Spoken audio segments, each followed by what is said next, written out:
Vamos continuar falando de saúde. Olha só, segundo a Associação Brasileira de Alergia e Imunologia, cerca de 30% da população brasileira tem algum tipo de alergia, dos quais 20% são crianças. E a preocupação é ainda maior porque nós, pais, precisamos dar todo esse apoio, todo esse suporte. Às vezes é até mais difícil tirar certos alimentos, certos produtos da vida da criança. E cerca de 35% da população mundial sofre de doenças alérgicas, respiratórias, segundo a Organização Mundial de Saúde. E hoje nós estamos aqui com a médica alergista e imunologista Mariana Fernandes. Olá, Mariana, doutora Mariana, seja bem-vinda ao Bom Dia. Olá, prazer. Bom, vamos lá começar falando sobre essas questões alérgicas. Quais são as alergias mais comuns aqui pra gente? Bom, as alergias que a gente mais lida no dia a dia mesmo, que a gente mais observa nos pacientes, é a alergia respiratória, como você bem pontuou, asma, rinite alérgica. Nós também nos deparamos bastante com a dermatite atópica, que é uma alergia de pele, alergia alimentar também, alergia a alimentos, entre outras. Geralmente essas alergias já vêm quando a criança nasce ou ela pode ser adquirida com o tempo? Como é que funciona isso? Bom, com certeza, a gente tem uma herança genética influenciando.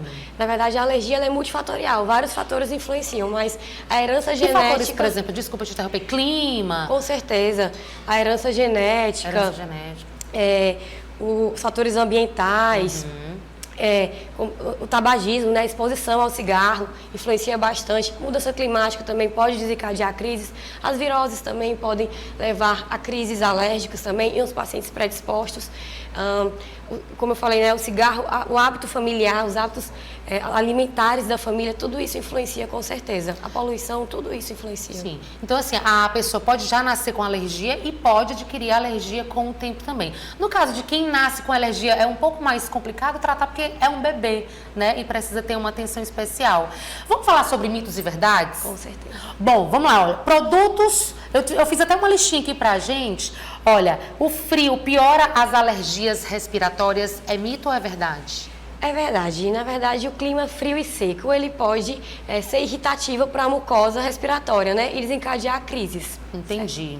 No caso de produtos com cheiro fortes, devem ser evitados. É verdade ou é mentira? Cheiro forte pode sim também ser um desencadeante de crises por ser irritativo também para a via respiratória. Para qualquer tipo de alergia ou especificamente no caso das respiratórias?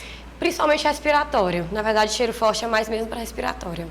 Purificadores de ar podem evitar crises alérgicas? Os purificadores de ar eles podem ser importantes aliados, sim, para realmente tentar purificar o ar, tentar deixar esse ar mais filtrado mesmo e tentar evitar esses alérgenos que ficam no ar.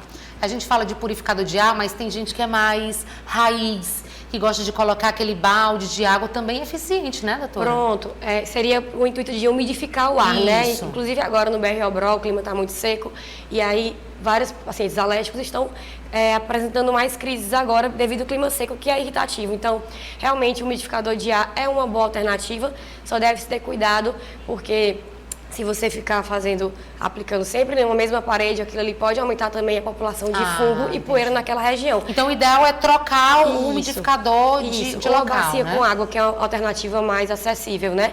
Trocar a parede para evitar também que fique a maior exposição sempre àquele ambiente e tentar deixar períodos mais restritos. Deixa 2 horas ali o umidificador de ar ligado, posteriormente desliga para dormir, ou então, se você optar por deixar a noite inteira ligado, deixa a porta do quarto aberta para também evitar que o ambiente também fique úmido. O ideal é realmente ter um equilíbrio na umidade. Eu queria aproveitar, já que você está aqui, fazer uma pergunta assim mesmo, bem pessoal.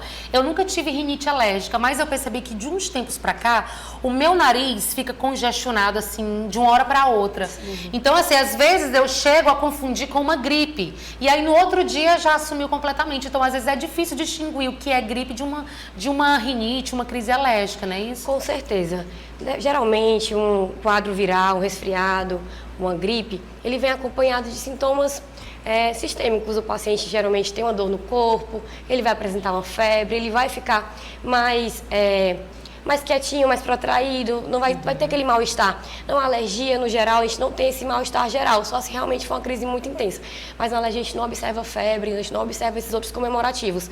E a alergia, assim, diante de um paciente alérgico, quando o paciente tem uma história familiar, isso corrobora bastante para essa hipótese de alergia. E, além disso, o que está desencadeando aquilo? O paciente percebe que tem esses sintomas quando se expõe a um ambiente empoeirado, a um ambiente com mofo, ou quando tem mudança brusca de temperatura, né? Então, assim, sempre tentar identificar qual foi o desencadeante dessa crise. E aí isso vai ajudar a gente a tentar separar realmente, tentar diferenciar se é um quadro respiratório por infecção ou se é realmente uma alergia.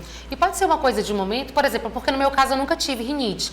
Aí hoje eu tô com o nariz congestionado, espirrando bastante, amanhã eu não tô mais. Sim. Isso quer dizer que eu vou desencadear uma rinite ou pode ser só uma questão assim de momento, do clima? Olha, existe a rinite alérgica e a não alérgica, existem vários tipos de rinite, mas a rinite alérgica realmente ela é caracterizada por ser desde a infância, né? E tem uma história familiar. Mas a gente também se depara com a rinite não alérgica, certo?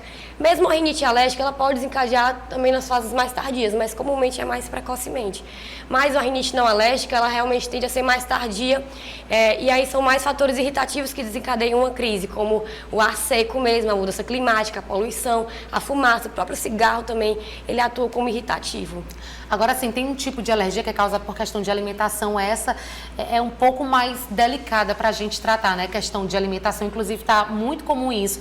Eu costumo até falar para as pessoas que antigamente a gente não via essa questão de intolerância à lactose. Aumentou, doutora? Ou é a gente que está conhecendo um pouco mais essa questão dos sintomas? Porque muito tempo atrás ninguém ouvia falar nisso, né? Intolerância, lactose, hoje em dia é a coisa mais comum que tem pessoas terem cuidado especial em relação a isso. Pronto, Cintia, você falou um ponto muito importante. A intolerância à lactose, na verdade, ela não é uma alergia.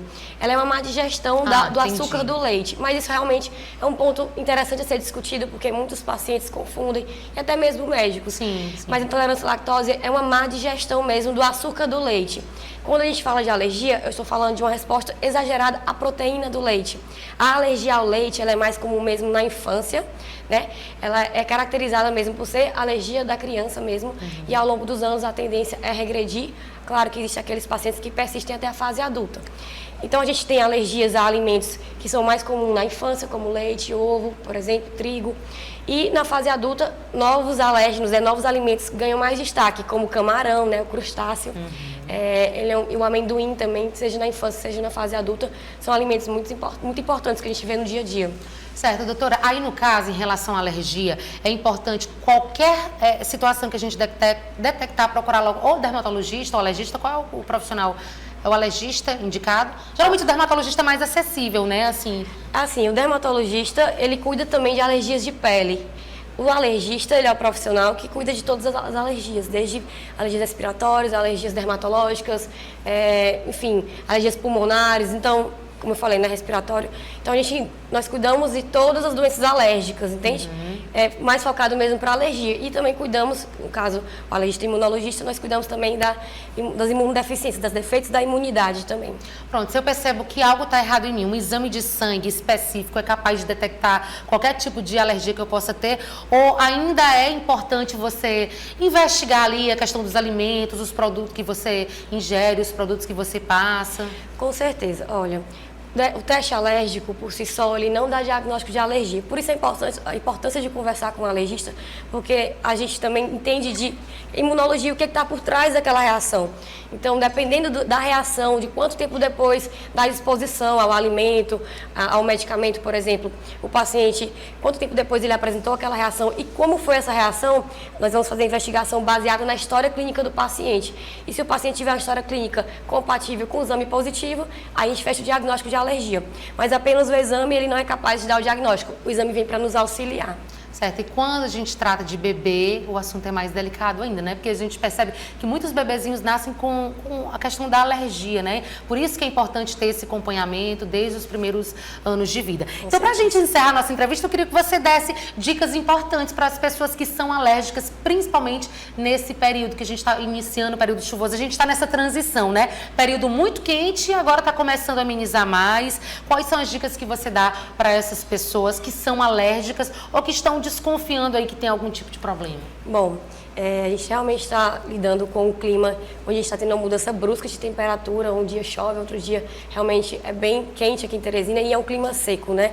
Então eu oriento os pacientes a beberem água, ter esse hábito realmente de beber água, fazerem a lavagem nasal, Lavar o nariz com soro fisiológico é muito importante. Controlar também suas alergias respiratórias, visto que esse clima que nós estamos vivendo, ele realmente está desencadeando crises em vários pacientes. Então, cuidar das suas alergias, procure um profissional, alergista imunologista ou outro profissional de sua confiança, para realmente fazer o controle e evitar novas crises. E, realmente, além de acompanhar, investigar essas alergias, tratar de forma adequada, para que a gente evite novas crises e possa conviver bem com essa nossa realidade de Teresina. Ok, doutora, obrigada pela entrevista. Você usa Instagram profissional? Dá algumas dicas? Qual é o teu perfil? Fala aí. marianafernandes.alergia.